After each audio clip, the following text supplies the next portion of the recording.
प्यारे साथ संगत जी, बड़े प्रेम से कहना धन्यकार। प्यारे साथ संगत जी, ज्ञानी और अज्ञानी दोनों को देखने का जो नज़रिया होता है वो अलग होता है। अगर संसारिक दृष्टिकोण से देखा जाए तो दोनों एक जैसा ही दिखाई देते हैं, परंतु एक परमात्मा को जानने वाला होता है और एक परमात्मा को नहीं जानता। इसलिए दोनों का जीवन अलग होता है, दोनों का दृष्टिकोण अलग होता है। जैसा कि विषय है भक्ति, तो जब तक परमात्मा की पहचान नहीं हो जाती, जब तक परमात्मा का जानकारी नहीं होती और जब तक परमात्मा पे विश्वास नहीं होता, तब तक भक्ति की शुरुआत ही नहीं होती। क्योंकि अवतार वाणी में लिखा गया है कि जग न जाने भक्ति क्या है, हरि को पाना भक्ति है। कि जब तक परमात्मा जीवन में नहीं आया तब तक भक्ति की शुरुआत ही नहीं होती। त्याग के सारे रगड़े झगड़े गुरु रिझाना भक्ति है। ये सारे रगड़े झगड़े जो मन के बने हुए हैं, तू तेरा मेरा, सुख दुख लाभ हानि, ये जो अनेक प्रकार के झगड़े हैं जो हमारे अंतःकरण में चलते रहते हैं, जब तक इनसे मेरा मन ऊपर नहीं होता, जब मेरा जीवन इन सब चीज़ों से अलग नहीं होता, तब तक जो है भक्ति नहीं होती। और भक्ति होता है तब है जब हम अपने गुरु को रिझा लेते हैं। जैसा कि आगे भी कहे हैं, एक को जानो एक को मानो एक को पाना भक्ति है। यानी एक ईश्वर परमात्मा को जान लेने के बाद इसके ऊपर एतबार होता है तो मानना हो जाता है, फिर एक को पाना भक्ति है। यानी इसको जीवन में अवतरित कर देना। जब ये स्वयं इस जीवन में उतर जाता है तब भक्ति शुरुआत होती है। क्योंकि जब ये स्वयं भगत के जीवन में उतरता है तो उसके जीवन में परमात्मा के गुण प्रकट होने लगते हैं, जो कि एक आम इंसान से बहुत अलग होता है। वो दया का सागर होता है, वो करुणा से भर जाता है, उसके अंदर वो दैवी गुण प्रकट होने लगते हैं जो आम इंसान के बस की बात नहीं कि वो उसके अंदर वो चीज़ें आ जाए। उसके हृदय विशाल हो जाते हैं, वो संकीर्णताओं से ऊपर उठ जाता है, क्योंकि उसका जीवन ही निराला होता है।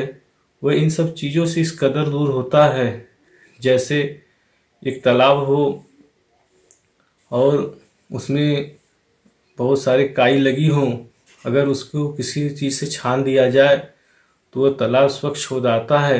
ठीक इसी प्रकार से जब गुरु जीवन में आता है तो भगत का जीवन उस प्रकार से निर्मल कर देता है, जिसमें किसी प्रकार का राग द्वेष की भावनाएं नहीं होती, जिससे वह इस परमात्मा का एहसास हर वक्त करता है और इस परमात्मा के एहसास में जीवन को जीता है। अगर बात की जाए हमारे पुरातन समय की, तो उस समय भी इस विषय पे काफ़ी चर्चा हुई। चाहे वो रामा अवतार रहा हो तो उस समय भी उस संगोष्ठी में कहा गया कि ज्ञान और भक्ति क्या है।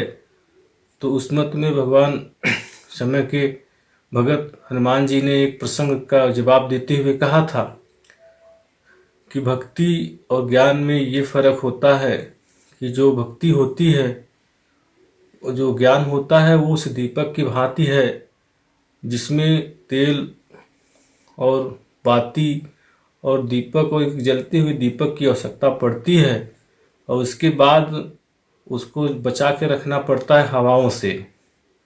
तो यहाँ पे जो कहना चाह रहे हैं कि वो ज्ञान जो होता है उसको विषय रूपी बयारों से बचानी पड़ती है, क्योंकि ज्ञान में अहंकार पैदा होता है जिससे ज्ञानी का नाश होना संभव है। वो ज्ञान से गिर जाता है, पुनः वो संसारिक प्रवृत्तियों में जुड़ जाता है। परंतु उन्होंने भक्ति के विषय में जो बात रखी उन्होंने कहा कि जो भक्त होता है उसका जीवन उस जो है हीरे की भांति होता है, जिसमें जो है स्वयं की प्रकाश होता है। उसको किसी प्रकार की आंधी जो है उसको डगमग नहीं कर सकती। ठीक इसी प्रकार का जो भगत का जीवन होता है वह इस प्रकार का जीवन जीता है कि उसको इन विषय रूपी बयारें चाहे जो परिस्थितियां आए, भगत को कोई प्रभाव नहीं पड़ता। क्योंकि उसका स्वयं का अपना कुछ होता ही नहीं। उसका जीवन ही सतगुरु को समर्पित होता है। वह अपना सर्वत्र परमात्मा को त्याग देता है। उसके लिए सिर्फ परमात्मा ही सर्व कुछ सब कुछ होता है, जिसके कारण उसके जीवन में इन विषय रूपी बयारों का, इन सामाजिक जो परिवेश का प्रभाव नहीं पड़ता। वह इस निर्मूल निरंकार के द्वारा फरमाई गई बातों को हमेशा स्मरण में रखता है और हर किसी को परमात्मा का ही रूप समझकर सबके साथ परमात्मा के जैसा व्यवहार करता है। सब में अपने आराध्य को ही देखता है, जिसके कारण जो है उसका जीवन मुबारक बनता है। और मेरे समय के सदगुरु बाबा हरदेव सिंह जी महाराज से किसी ने पूछा कि प्रभु कि बाबा जी, आप जी प्रसन्न कब होते हैं? तो बाबा जी कहा करते थे कि जब कोई गुरसिख एक गुरसिख मिलकर उस गुरसिख की प्रशंसा करता है, उसके विषय में खुशामद व्यक्त करता है, तो मैं बड़ा खुश होता हूँ। यानी कि ये सदगुरु भी कह रहा है कि जब हम इस विषय रूपी विषयों से ऊपर हो जाते हैं, जब हमारे जीवन में सिर्फ सबके लिए एक पॉजिटिव थिंकिंग, एक नेगेटिव थिंकिंग जो जीवन में पहले हुआ करती थी, जो हम पहले अपने मनों में भावनाओं को रखते थे, ये सारी चीज़ें जब खत्म हो जाती हैं तो भगत का मन इस परमात्मा के साथ जुड़ जाता है। वो हकीकत को जो पा जाता है, तब उसका जीवन सिर्फ गुरु के लिए ही होता है। तो ऐसी परिस्थिति में गुरु भी प्रसन्न होता है, खुश होता है कि मेरा गुरसिख जो है इस निराकार की बात को समझकर इसके अनुसार जीवन जी रहा है।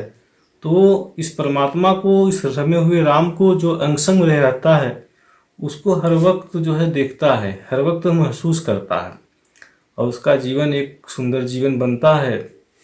तो कहने का भाव कि जो ये समय और परिस्थितियां हैं, उस परिस्थितियों में भी भगत अपने आप को संभाल के रखता है।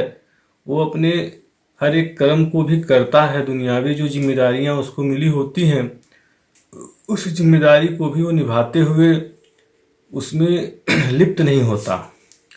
ठीक उस प्रकार से जैसे एक कमल का फूल होता है, तो वो कीचड़ में ही रहता है, वो कीचड़ से ही अपने आप को पोषित करता है, अपने आप का भोजन आदि का प्रबंध वो कीचड़ से ही करता है।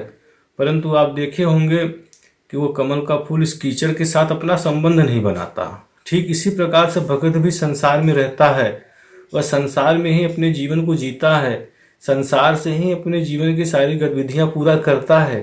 परंतु उस कमल की भांति वह इस संसार से नहीं जुड़ता, जिससे वो निर्लेप होता है और वह अपने भक्ति पथ को आगे से आगे बढ़ता चला जाता है।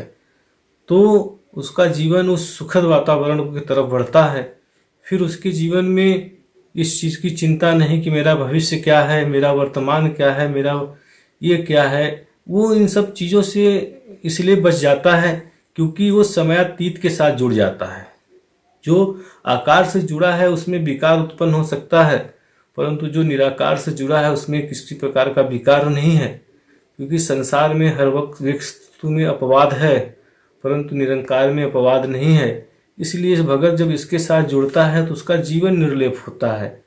और आज इतने समय बीत जाने के बाद भी अगर बात संतों की आती है, भक्तों की आती है, तो पूरा संसार नतमस्तक हो जाता है, क्योंकि उन्होंने अपना जीवन ही सर्वोच्च जीवन न्यौछावर कर दिया सारे संसार के भले के लिए।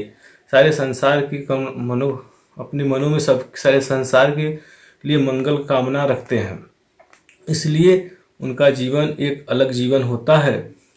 वो एक परमात्मा को अपने जीवन में जानते भी हैं, मानते भी हैं और एक परमात्मा वाला जीवन भी जीते हैं, जिसके कारण उनका जीवन जो है धन्य होता है।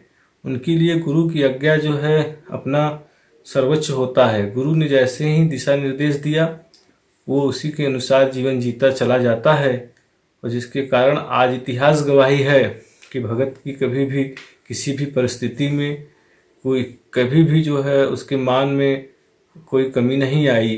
भक्तों की ही श्रेणी में अगर देखा जाए तो हमारे समय में आज जो कुछ भी नज़र आ रहा है, ये सुंदर रूप मिशन का आ रहा है, ये भक्तों के गुरु के वचन मानने के कारण ही ऐसा रूप बना हुआ